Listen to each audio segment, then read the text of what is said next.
വിദ്യാഭ്യാസ മന്ത്രി പൊതുജനങ്ങളെ തെറ്റിദ്ധരിപ്പിക്കുന്നുവെന്ന് LPST റാങ്ക് ഹോൾഡേഴ്സ് 6 തവണ ചർച്ച നടത്തിയെന്നാണ് മന്ത്രി പറഞ്ഞത്. പക്ഷേ ഇതുവരെ ചർച്ചയ്ക്ക് വിളിച്ചിട്ടില്ല. എന്തിനാണ് സമരം ചെയ്യുന്നതെന്നോ എന്താണ് പ്രശ്നങ്ങളോ എന്നോ അദ്ദേഹം ഇതുവരെ ഇവിടെ വന്ന് അന്വേഷിച്ചിട്ടില്ലെന്നും സമരസമിതി വ്യക്തമാക്കി. വിവരങ്ങളുമായി ജ്യോതിഷ് ജനാർദ്ദനൻ ചേരുന്നു. ജ്യോതിഷ്, ആവശ്യങ്ങൾ അംഗീകരിക്കുകയില്ലെന്ന് മാത്രമല്ല, പക്ഷേ അതിൽ തങ്ങൾ എന്തൊക്കെയോ ചെയ്തുവെന്ന് വരുത്തി തീർക്കാനുള്ള ശ്രമവും നടക്കുന്നു.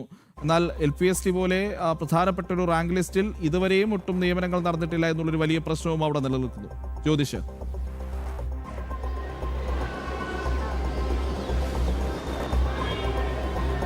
പ്രജിത്ത്, തീർച്ചയായിട്ടും LPST റാങ്ക് ഹോൾഡേഴ്സിൻ്റെ സമരം ഇന്ന് 24 ദിവസം പിന്നിട്ടിരിക്കുകയാണ്. ഇപ്പോൾ മാധ്യമങ്ങളെ കണ്ടപ്പോൾ തന്നെ LPST റാങ്ക് ഹോൾഡേഴ്സ് പറഞ്ഞിരിക്കുന്നത് തങ്ങൾ പലതവണ മന്ത്രിയെ കാണാൻ ശ്രമിച്ചിരുന്നു, പൊതുവിദ്യാഭ്യാസ മന്ത്രിയെ കാണാൻ ശ്രമിച്ചിരുന്നു.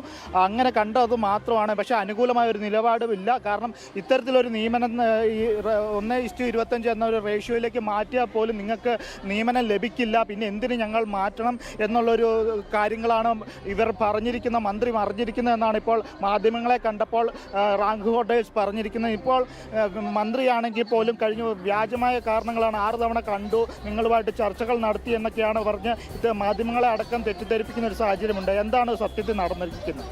ഇപ്പോൾ 24-ാം ദിവസത്തിലേക്ക് ഇന്ന് സമരം കടന്നു. ഇതുവരെയും മന്ത്രിയോ മന്ത്രികളുടെ ഭാഗത്തു നിന്ന് ഒരാളും ഇവിടെ എത്തിയിട്ടില്ല. മന്ത്രിയുടെ ഭാഗത്തു നിന്നല്ല, ഭരണപക്ഷത്തു നിന്ന് ഒരാളും ഈ 24 ദിവസവും ഞങ്ങളിവിടെ കിടന്നിട്ട് ചർച്ചയ്ക്കെന്നല്ല ഒന്ന് സംസാരിക്കാൻ പോലും ഒരാളും വന്നിട്ടില്ല. ഈ 6 തവണയും ഞങ്ങളുടെയാണ് ആവശ്യം, ഒരാളും ഞങ്ങളെ തിരിഞ്ഞു നോക്കുന്നില്ല. ഞങ്ങളാണ് അങ്ങോട്ട് ഞങ്ങളുടെ വിഷമങ്ങൾ പറയാൻ, ഞങ്ങളുടെ കാര്യങ്ങൾ ബോധിപ്പിക്കാൻ വേണ്ടിയിട്ട് അങ്ങോട്ട് ചെന്ന് പാസ് എടുത്ത് കാത്തിരുന്ന് മണിക്കൂറുകളോളം കാത്തിരുന്ന് മന്ത്രിയെ കണ്ട് ഞങ്ങളുടെ വിവരങ്ങൾ ധരിപ്പിക്കുകയാണ് ഉണ്ടായത്.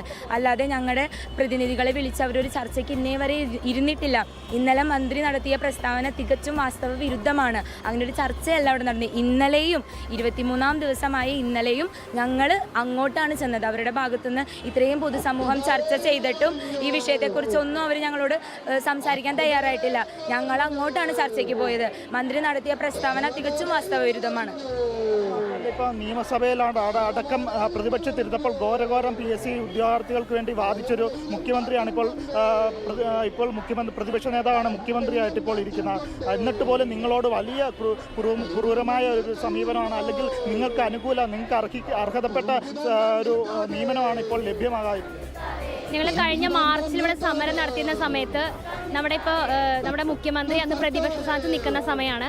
അപ്പോൾ അദ്ദേഹത്തെ കണ്ട് ഞങ്ങൾക്കൊരു വാർത്താ സമ്മേളനത്തിൽ പങ്കെടുക്കാൻ ഒരു അവസരം കിട്ടിയിട്ടുണ്ടായിരുന്നു. അദ്ദേഹത്തിൻ്റെ പുതുയുഗ യാത്ര എന്ന് അതിൽ പങ്കെടുത്ത സമയത്ത് അദ്ദേഹം പറഞ്ഞിരുന്നു, UDF അധികാരത്തിൽ വന്നു കഴിഞ്ഞാൽ 24 മണിക്കൂറിനുള്ളിൽ ഒഴിവുകൾ ഉണ്ടെങ്കിൽ അത് റിപ്പോർട്ട് ചെയ്യുമെന്നാണ് അന്ന് വാഗ്ദാനം നടത്തിയത്.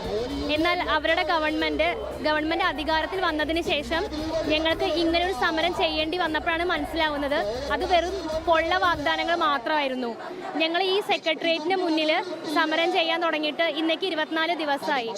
നമ്മുടെ ഭരണപക്ഷത്തിൽ നിന്നുള്ള ഒരു വ്യക്തി പോലും, ഒരു മന്ത്രി പോലും ഞങ്ങളെ കാണാനായിട്ട് ഇവിടെ വന്നിട്ടില്ല. ഇനി കഴിഞ്ഞ ദിവസം ഇപ്പോൾ വിദ്യാഭ്യാസ മന്ത്രിയെ കണ്ടു, അത് ഞങ്ങളായി പോയി കാണുന്നതാണ്. ഞങ്ങളുടെ ആവശ്യങ്ങൾ ന്യായമാണ്, ഞങ്ങൾക്ക് ന്യായമായ ആവശ്യങ്ങൾ ഞങ്ങൾക്ക് നടന്നു കിട്ടണം. അപ്പോൾ അതുകൊണ്ട് ഞങ്ങളായിട്ടാണ് മന്ത്രിനെ കാണാനായിട്ട് ചെന്നത്. അല്ലാതെ ഞങ്ങളെ അദ്ദേഹം വിളിച്ചിട്ടോ അദ്ദേഹം ഒരു ചർച്ചയ്ക്കായിട്ട് ഞങ്ങളെ വിളിച്ചിട്ടില്ല. ഇവിടെ വന്ന് ഞങ്ങളെ കാണാൻ തന്നെ ആരും ഇതുവരെ തയ്യാറായിട്ടില്ല. അതാണ് പ്രജിത്ത് സംഭവിക്കുന്നത്. വ്യാജമായ, അതായത് ഞങ്ങൾ ഉദ്യോഗാർത്ഥികളുമായി ചർച്ചകൾ നടത്തി എന്നാണ് പറയുന്നത്. എന്നാൽ അതെല്ലാം തെറ്റായ പൊള്ളയായ കാര്യങ്ങളാണെന്ന് ഇപ്പോൾ ഉദ്യോഗാർത്ഥികൾ തന്നെ ഇപ്പോൾ ഇവിടെ വ്യക്തമാക്കിയിരിക്കുന്ന ഒരു സാഹചര്യമാണ് ഇപ്പോൾ ഉള്ളത്. നമുക്ക് ഇപ്പോൾ മറ്റു ഉദ്യോഗാർത്ഥികളോടുകൂടെ കാര്യങ്ങളൊക്കെ ചോദിക്കാം. എന്താണ് ഇപ്പോൾ PS മന്ത്രിയാണേലും പൊതുവിദ്യാഭ്യാസ മന്ത്രിയാണേലും ഇതുവരെ നിങ്ങളുമായിട്ട് കാര്യമായി ചർച്ചകൾ നടത്തിയിട്ടില്ല. എന്താണ് തുടർന്ന്? ജ്യോതിഷ്, എന്തായാലും വളരെ വ്യക്തമാണ്. ആ ഉദ്യോഗാർത്ഥികളെ അവരെ ഇങ്ങനെ ആ സെക്രട്ടേറിയറ്റിന് മുന്നിൽ സമരം ചെയ്യാൻ ഇങ്ങനെ വിടരുത്. അവരുടെ ആവശ്യങ്ങൾ ന്യായമാണ്. ഒരു പ്രധാനപ്പെട്ട റാങ്ക് ലിസ്റ്റിലാണ് അവർ ഉൾപ്പെട്ടിട്ടുള്ളത്. അവർക്ക് നിയമനം നൽകേണ്ടത് സർക്കാരിൻ്റെ ബാധ്യതയുമാണ്.